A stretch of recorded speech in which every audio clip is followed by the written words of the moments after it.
आज मैं एक्सप्लेन करने जा रही हूँ मूवी एस्केप रूम। इस मूवी में 6 लोग एस्केप रूम में पार्ट लेते हैं, लेकिन इन्हें मालूम नहीं होता कि एक भी गलती इनके लिए जानलेवा साबित हो सकती है। मूवी स्टार्ट होती है और हम बेन को देखते हैं जो एक रूम में क्लू ढूंढ रहा होता है और रूम की दीवारें करीब आने लगती हैं। वो क्लू नहीं ढूंढ पाता और दीवारों के बीच आ जाता है। सीन शिफ्ट होता है। 3 दिन पहले हम देखते हैं कि जोई फिजिक्स की क्लास अटेंड कर रही होती है। वो काफ़ी इंटेलिजेंट होती है लेकिन इंट्रोवर्टेड होती है। कल से उनकी कुछ दिनों की छुट्टियां स्टार्ट हो जाती हैं। उसका प्रोफेसर उससे कहता है कि इन वेकेशंस में तुम्हें कुछ ऐसा करना होगा जिससे तुम अपना डर दूर कर सको, और उसे गिफ्ट देता है। फिर हम जैसन को देखते हैं जो स्टॉक मार्केट में काम करता है।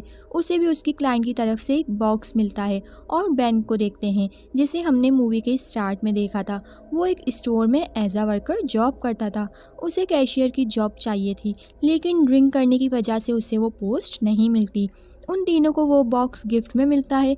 अब वो उसे खोलने की कोशिश करते हैं और वो फाइनली उसे खोल लेते हैं। उसमें कार्ड होता है जिसमें उन्हें फाइनल एस्केप रूम का इनविटेशन मिलता है, और अगर वो जीत गए तो उन्हें $10,000 इनामी रकम मिलेगी। इनाम में इतनी बड़ी रकम का सुनकर वो तीनों ही एस्केप रूम जाने का फैसला करते हैं। नेक्स्ट डे हम बेन को देखते हैं जो उस लोकेशन पर पहुंच जाता है। वहाँ एक लेडी अमेंडा भी आती है। उसे भी एस्केप रूम का इनविटेशन मिला था। अब वो दोनों अंदर रिसेप्शन पे जाते हैं। रिसेप्शनिस्ट इनसे फ़ोन जमा करने को बोलता है। तभी वहाँ एक और लड़का डैनी आ जाता है। अब ये तीनों फ़ोन जमा करा देते हैं। फिर डैनी अमेंडा से कहता है कि मेरे पास एक और फ़ोन है जिसे मैंने छुपाया हुआ था। अब वो लिफ्ट से ऊपर जाते हैं और एक एक करके रूम के अंदर जाते हैं। वहाँ जोई और जैसन पहले से ही मौजूद होते हैं और एक ट्रक ड्राइवर माइक भी होता है। अब वो बातें करने लगते हैं। तभी बेन दरवाज़ा खोलने जाता है और हैंडल निकलकर उसके हाथ में आ जाता है।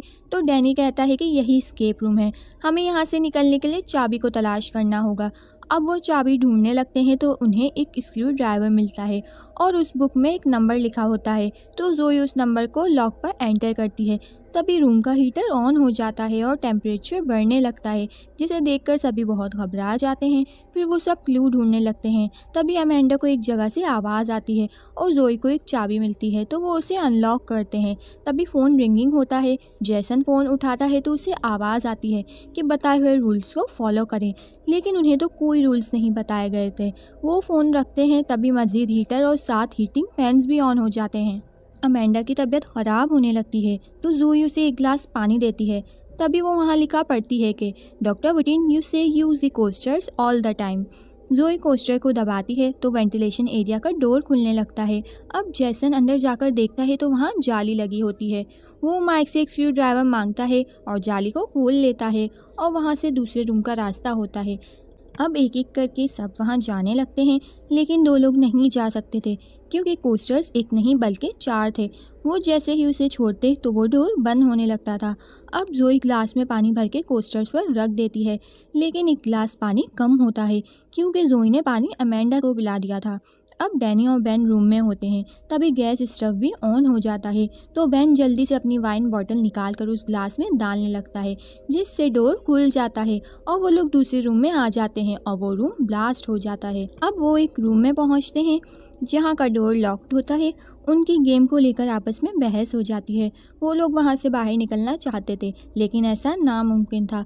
वो ये गेम खेलकर ही इस रूम से बाहर निकल सकते थे। अमेंडा डैनी से फ़ोन मांगती है ताकि पुलिस को कॉल कर सके, लेकिन फ़ोन में सिग्नल्स ही नहीं होते। डोर लॉक्ड होता है। उसे खोलने के लिए वो सब क्लूज ढूंढने लगते हैं। माइक देखता है कि वहाँ बोर्ड पे लिखा है तारीख में तुम्हारा नाम लिखा जाएगा। बेन को वहाँ कुछ वर्ड्स नज़र आते हैं जिन्हें मिलाकर बहुत से नाम बन रहे थे। ट्राई करने के बाद रुडोल्फ नाम एंटर करने से लॉक खुल जाता है। अब वो दूसरे रूम में आ जाते हैं। वहाँ हर तरफ बर्फ़ ही बर्फ़ होती है और टेम्परेचर भी कम होता है, जिस वजह से उन्हें ठंड लग रही होती है। डैनी आगे जा रहा होता है और वो एक ग्लास से टकरा जाता है। फिर वो ग्लास को हाथ लगाकर देखता है तो एसी फैंस भी ऑन हो जाते हैं और ठंड और भी ज़्यादा बढ़ जाती है। डैनी कहता है कि हमें क्लूज़ ढूंढने चाहिए। अब वो लोग अलग अलग होकर क्लूज़ ढूंढने लगते हैं। माइक को फिशिंग रोक मिलती है और जैसन को दरवाज़ा, वहाँ से बाहर जाने के लिए। उन्हें चाबी की ज़रूरत थी जैकेट एक ही होता है तो अमेंडा उसे जोई को दे देती है। तभी बेन का पाँव होल में जा गिरता है। बेन कहता है कि मुझे मेरा पाँव फील नहीं हो रहा, तो डैनी कहता है कि क्लू ज़रूर पानी में होगा। तो माइक फिशिंग रोप लेकर आता है और जोई पॉकेट में हाथ डालती है तो उसे कंपास मिलता है। उस कंपास को फॉलो करते हुए वो एक आइस बियर के पास पहुंचती है और जब वो उसके मुंह में हाथ डालती है तो उसे मैग्नेट मिलता है। अब वो मैग्नेट को फिशिंग रोप से ज्वाइन कर देते हैं, फिर उसे उसमें डाल देते हैं और फिर बाहर निकालते हैं, जो कि एक क्यूब शेप में बर्फ़ जमी होती है जिसके बीच चाबी होती है। वो उसे बहुत तोड़ने की कोशिश करते हैं लेकिन वो नहीं टूटता। फिर वो बेन से उसका लाइटर मांगते हैं। वो लाइटर को उन्हें फेंकता है। डैनी उसे लेने आता है, तभी वहाँ की बर्फ़ टूट जाती है और डैनी के साथ लाइटर भी पानी में चला जाता है। वो सब डैनी को ढूंढने की बहुत कोशिश करते हैं लेकिन नहीं ढूंढ पाते। वो सब बहुत ही उदास होते हैं। तो जैसन उनसे कहता है कि हमें यहाँ से बाहर निकलने के लिए कुछ करना होगा, वरना हम भी डैनी की तरह मारे जाएंगे। अब वो अपनी बॉडी की गर्माइश से उस बर्फ़ को पिघलाने लगते हैं। काफ़ी देर तक ऐसा करते हुए उनकी हालत भी ख़राब हो रही होती है। माइक बेहोश हो जाता है। फाइनली वो लोग चाबी को निकाल लेते हैं। जैसन चाबी को लेकर दरवाज़ा ढूंढकर लॉक खोलता है, तभी उसे पता चलता है कि ये गलत दरवाज़ा है। अब वो भागकर दूसरे दरवाजे की तरफ जाने लगते हैं और अब वहाँ की बर्फ़ भी टूटने लगती है, लेकिन वो सेफली दूसरी जगह चले जाते हैं और वो एक रूम में जा पहुँचते हैं जो उल्टा बना हुआ था। जैसन को एक डोर नज़र आता है जिसका हैंडल नहीं होता।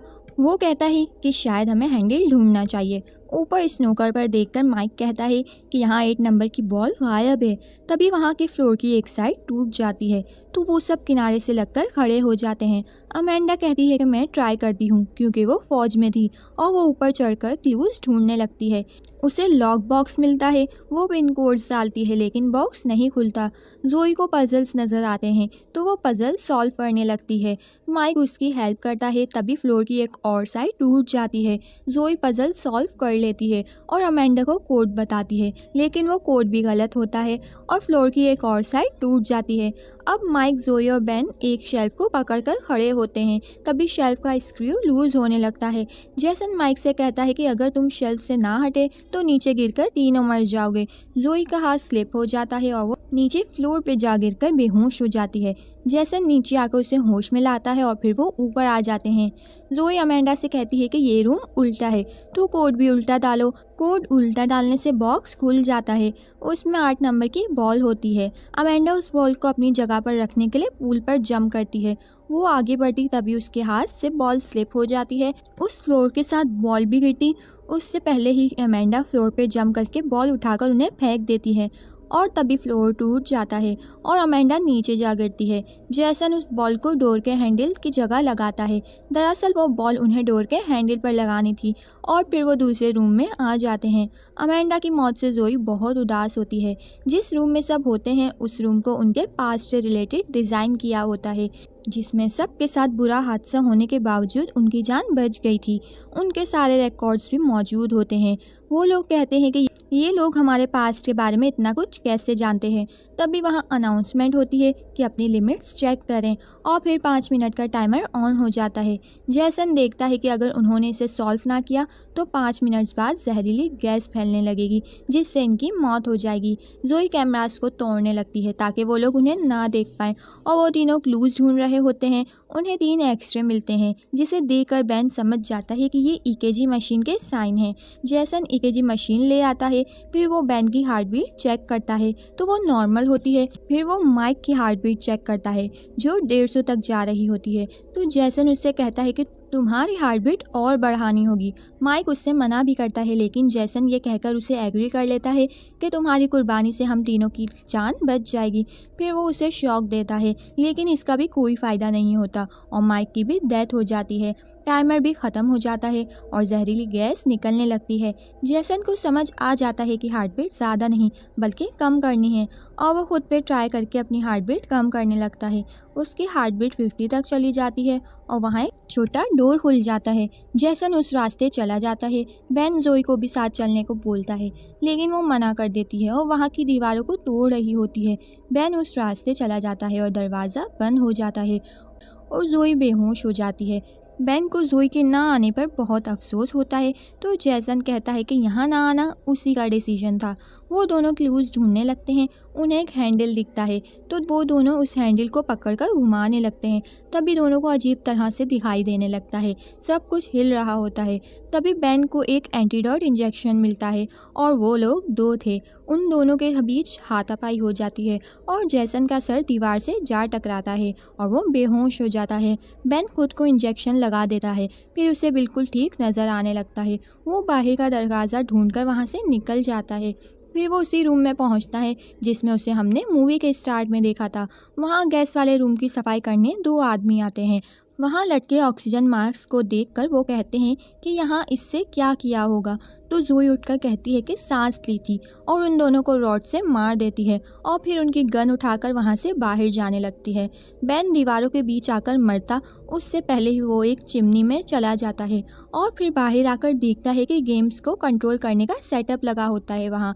तभी वहाँ एक आदमी आता है तो बेन उससे कहता है कि तुमने ये सारे गेम्स बनाए। तो वो कहता है कि नहीं, मैं तो सिर्फ इसे कंट्रोल कर रहा था। बेन कहता है कि मैं जीत गया, मुझे मेरी इनामी रकम दे दो। तो वो आदमी कहता है कि तुम्हें क्या लगता है गेम के आखिर में घोड़े को प्राइज़ मिलेगी? और वो वायर से उसका गला दबाने लगता है। तभी वहाँ जोई आ जाती है और वो उस आदमी को शूट कर देती है। तो वो कहीं जा छुपता है। वो बेन को उठाती है, तभी वो आदमी पीछे से आकर जोई पर अटैक करता है। तभी बेन आकर उसे मार देता है। अब दोनों वहाँ से बचकर बाहर आ जाते हैं। जोई बेन को हॉस्पिटल लेकर जाती है। फिर वो उस जगह पुलिस को लेकर आती है, लेकिन वहाँ कोई भी प्रूफ नहीं होता। ऐसा लगता है कि वो जगह काफ़ी टाइम से खाली है। जोई उन्हें बहुत समझाने की कोशिश करती है, लेकिन वो कहते हैं कि ये जगह काफ़ी टाइम से खाली है, यहाँ कोई नहीं आता जाता। आफ्टर 6 मंथ्स हम जोई और बेन को देखते हैं। जोई उसे बताती है कि उस गेम में जो भी लोग मरे उनकी मौत को इंसिडेंट साबित कर दिया। माइक वॉशरूम में हार्ट अटैक से मरा, डैनी लेक में डूबने से, जैसन बाइक से गिरने से और अमेंडा अकेले हाइकिंग करते हुए गिर गई। मैंने इस कंपनी के बारे में पता लगा लिया है, ये मैनहट्टन में है और मैंने प्लेन के 2 टिकट्स बुक करा लिए हैं। तुम मेरे साथ जाओगे? पहले तो बेन उसे मना करता है, लेकिन जोई उसे मना लेती है। फिर हम एक प्लेन को देखते हैं जहां वही गेम चल रहा होता है। एयर होस्टेस क्लू ढूंढ रही होती है और प्लेन क्रैश होने वाला होता है। तभी हमें पता चलता है कि ये लोग रिहर्सल कर रहे हैं जोई और बेन के साथ गेम खेलने की, और ये गेम अब फिर से शुरू होगा। और इसी के साथ ये मूवी एंड हो जाती है। इस मूवी का सेकंड पार्ट मैं आने वाली वीडियो में एक्सप्लेन करूँगी। इस वीडियो को लाइक, कमेंट और शेयर ज़रूर करें और सब्सक्राइब करना मत भूलेगा ताकि आने वाली वीडियोज़ आपको ईजिली मिल सकें।